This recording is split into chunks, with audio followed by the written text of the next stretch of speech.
Final race on the programme, race number 8. Really good Class 2 contest coming up here over the 1650. There's a bit of quality about this, though. Sichuan drops back into Class 2. He's a 3-time winner in this grade. Has one first up as well. Limitless one on his final start was impressive as well. Final start last season. Literature's a 4-time course and distance winner. Turin Red Star was runner-up to Limitless on his final start. Winning Faith finished 6th in that race. Pretty Bohemia is a 3-time course and distance winner. Circuit Glory goes up in class. Blocker D, a 5-time winner. All over the 1,200 metres, though, and down to Jade Fortune also goes up in class. His last win was on the all-weather. Helene Charisma, we saw that trial earlier on, has been up to Chung Fa. Looks like it's done in the world of good as well. We've made our way back to the touchscreen here to have a look at the speed map here in the final event, Brad, and it's Kingsfield. Now, he didn't lead when he ran last week, but from a wideish gate, is their hand forced somewhat? I would have thought so. I would have thought he and Blocker D have clearly got the initial pace to lead the race should they want to, and they may end up in that order.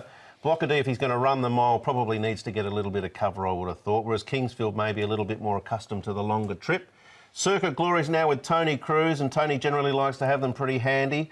Pretty Bohemia may be caught wide, he might have to press forward, but I think maybe the option would be to drop back, or he's going to be stuck there for a while. Turin Red Star's an interesting one too, because he's drawn wide. Zach won't want to stay out here. He'll be trying to find somewhere in between.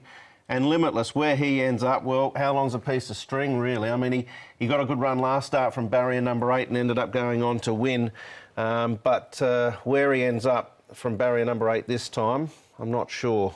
If he can get that spot, it's a result. All right, OK, yeah, Limitless looking for some cover, I'm sure. But, Paul, what have you got for us as far as track works goes? A really good race, this one. Sichuan Da is the first one we'll take a look at. He's going nice enough here. A horse who has won fresh up in the past.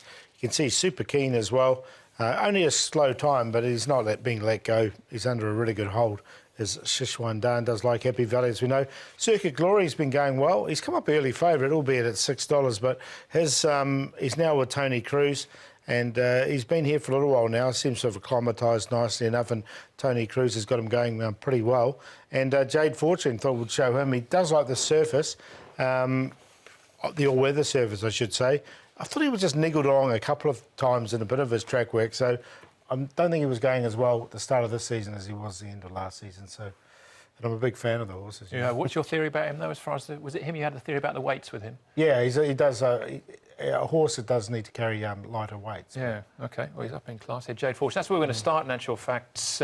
We're going to come back to that in a second, Jade Fortune. I'm very excited about looking at that replay once more. Let's have a word with Douglas White, though, and about what makes Limitless tick.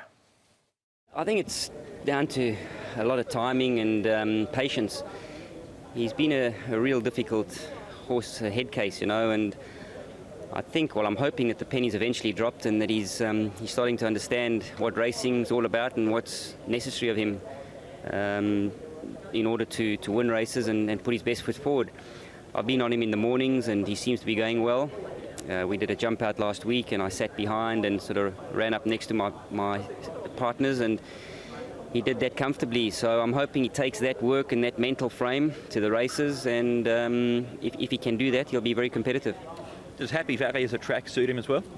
I think the speed at the Valley suits him, and I think the quickness, the tempo, and the turns. I think he's got a lot more to think about as opposed to Charlton, where you know there's only the one turn and a lot more time.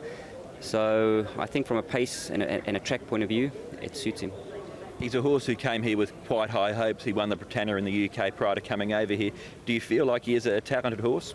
The way he let down last time, he certainly gives you the feel that he's got a lot of ratings in hand.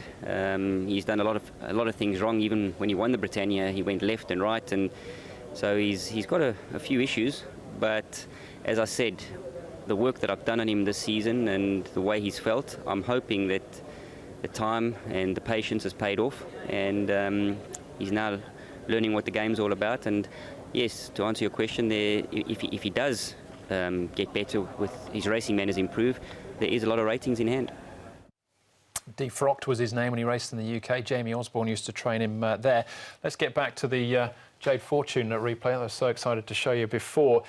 This was, though, down in class, a different class to what he's encountering here, so that makes it a little bit tougher for him, but scored at big odds. Yep, Paul's long shot of the day, and it was on the all-weather as well. Having said that, he has won at the Valley before. He's had a quiet trial leading in. He's got the lightweight.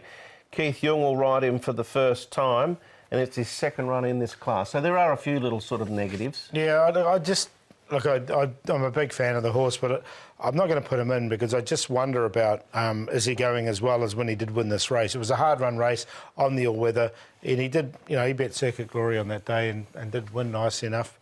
This is a completely different killer fish. It's interesting, isn't it? Because Circuit Glory is the current favourite for the race, but it's the change of surface, I think, that's probably the primary reason for that. All right, so we might have to wait for him back into Class 3, maybe Jade Fortune.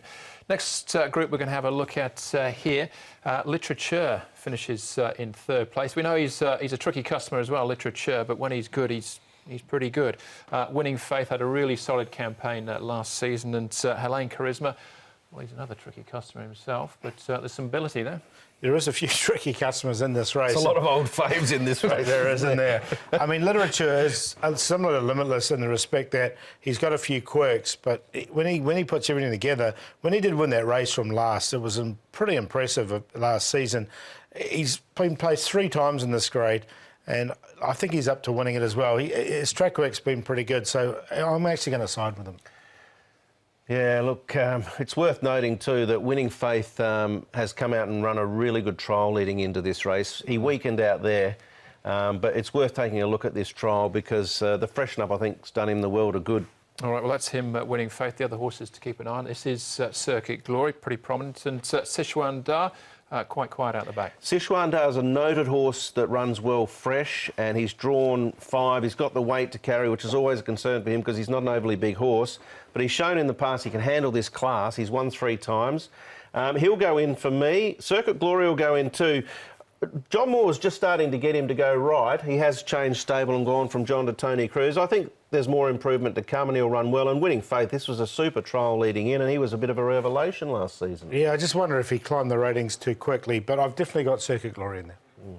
All right, OK, so a wide open contest, this one, with a few old favourites in, as we mentioned. So which way do you jump? Yeah, I'm going to go with a couple of these quirky horses. Literature to beat Limitless. The L's here, I just think that... that's the quirky Q. The quirky Q. Turin Red Star, I'm just worried about the draw with him, otherwise he probably would have gone on top. And Circuit Glory in there for third. So 3, 2, 4 and 9 with a QQP around the 2, 3, 4. I'll go with Circuit Glory. I think, he's going to get a nice posse in the race. He's got a lightish type of weight.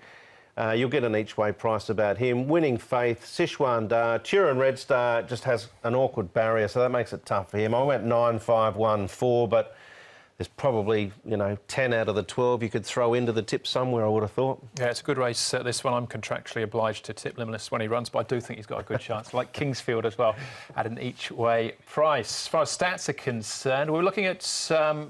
first up record this week, Paul, of horses after they've had a stable change wherever, regardless of where they've gone. Yeah, change as good as a holiday, they say, and it's been, for these horses, he said, we've had 30 runners for 4 winners already this season, a win and a second, albeit 3 of them going to Jimmy Ting. But ones to watch, so Travel Successor, Applause is another one. Those 2 horses, I think, have got really good chances. I'm a Conquest as well. So some three horses, I think, can add to that stat.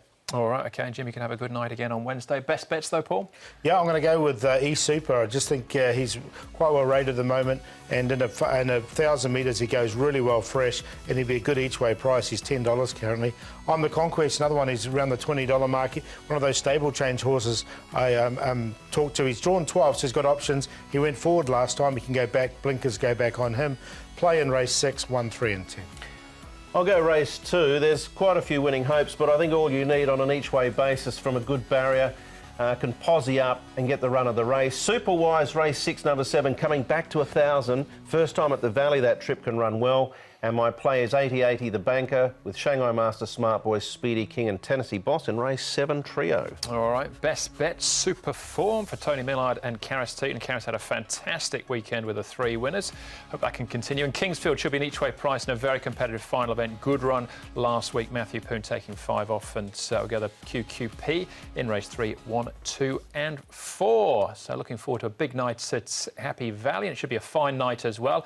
And hoping that the weather stays good right through the weekend as well. Yeah, that'll be good. Yeah, as we mentioned, a couple of typhoons around, but it's been sunny on Tuesday and hopefully sunny on Wednesday, and good racing, competitive racing too, good betting. Yeah, looking forward to it. We got a good crowd on there last Wednesday, and we should get a good crowd tomorrow night, Wednesday night. That's the show. Thanks for watching. On behalf of Paul, Brett and the rest of the team, hopefully we'll see you at Happy Valley when we'll be racing to win. Good night. Good night.